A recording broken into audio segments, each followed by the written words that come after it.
Hello, listeners. I'm happy to see you again. Welcome to the 8-Minute English Podcast series on the Learn English Podcast channel. I'm your host, Nathan. It's great to have you here with us again. What do you think self-study is? And is it studying a subject or a language by yourself? Yes, it is. But it's more than that. Self-study is something you need to do regularly. You have to practice every day. It's also something you need to learn how to do. Today, we have a conversation between Jasmine, a new member of the school club, and Sharon, the club's former leader. They will talk about how to focus on self-study and keep it going. We've prepared a special free PDF for this episode, full of tips and words to help you learn better. Don't forget to check it out. Let's get started right now.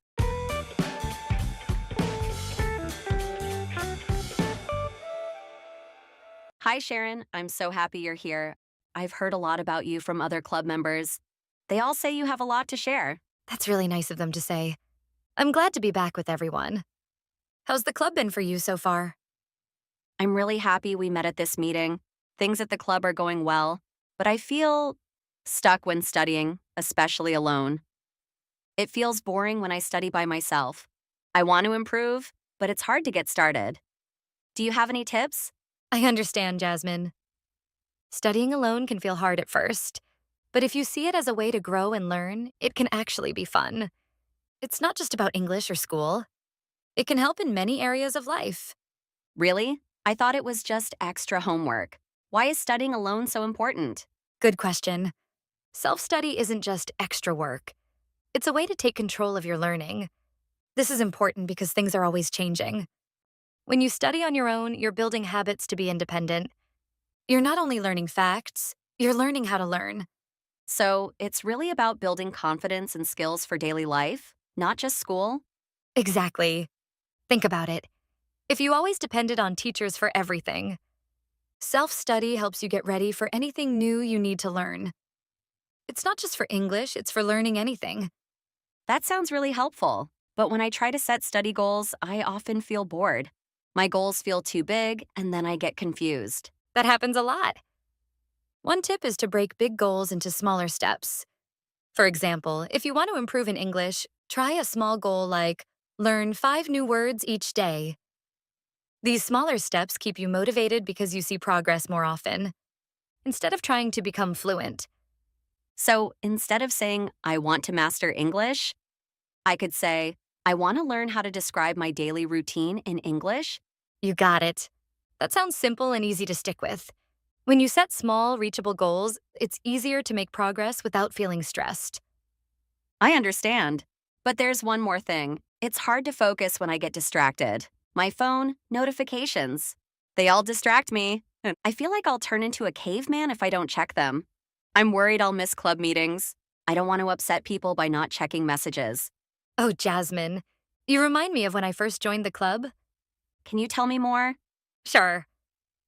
When I first joined, I listened carefully to what everyone said. I even missed an English class to go to a club event.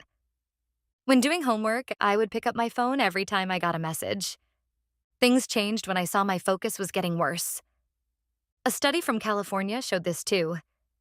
Checking your phone can make it harder to focus on work or school. It's true what people say. You really know a lot. So, what happened after that? That's what I want to share with you next. To get my focus back, I made a special study area.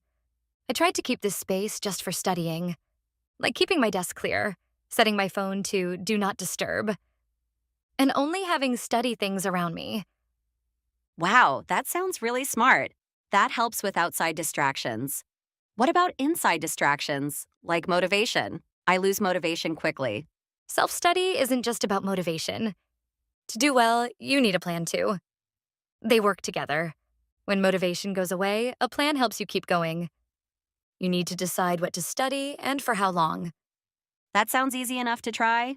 Yes, and if you want to stay motivated, there's a way. Find someone who also likes learning on their own.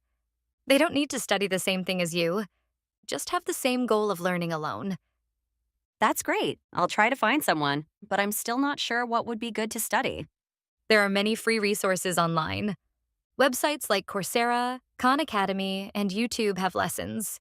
You can also find simple apps to help you learn languages or other things. And don't be afraid to ask for help. Study groups or online communities can help too.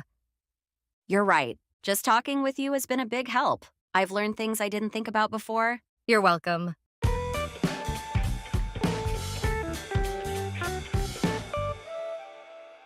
Let's learn some useful words with me now. First, we have realize. It means to understand something clearly. Sharon started to realize that studying in a quiet place helps her focus. Now let's look at confidence. This word means feeling sure that you can do something well. We can feel more confident when we practice self-study every day. Next, we have notification. It's a message sent to your phone or computer. Jasmine finds her phone notifications distracting when she studies. Have you heard this word? Concentrate. This verb means to focus. Jasmine finds it hard to concentrate when she gets distracted. Lastly, we have motivated. It means having a strong reason to do something. Smaller goals help Jasmine stay motivated in her studies. You can write down these words to learn them easily.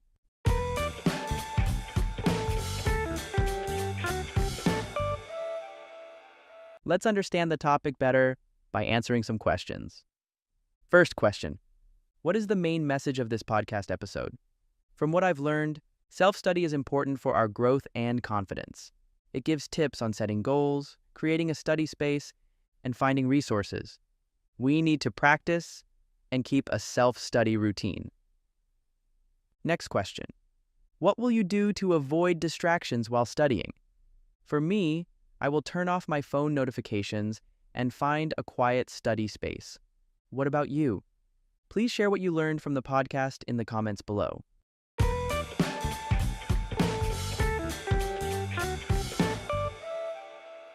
Before ending today's podcast, I'll share some useful information about the topic.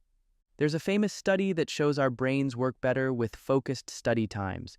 It's called the Pomodoro technique. This method was created by Francesco Cirillo in the 1980s, and it really works. Here's how it works. You study for 25 minutes and then take a short 5-minute break. After you do this 4 times, you can take a longer break of 15 to 30 minutes. Try this method when you study alone, then come back here and tell us how it went. I'd love to hear from you. We've come to the end of today's podcast. I hope you can use the advice from this episode in your life. It will make things better for you. Trust me, self-study is not hard. The hard part is keeping it going until we see good results. Stay healthy and keep up your self-study routine. Goodbye, and see you in the next episode.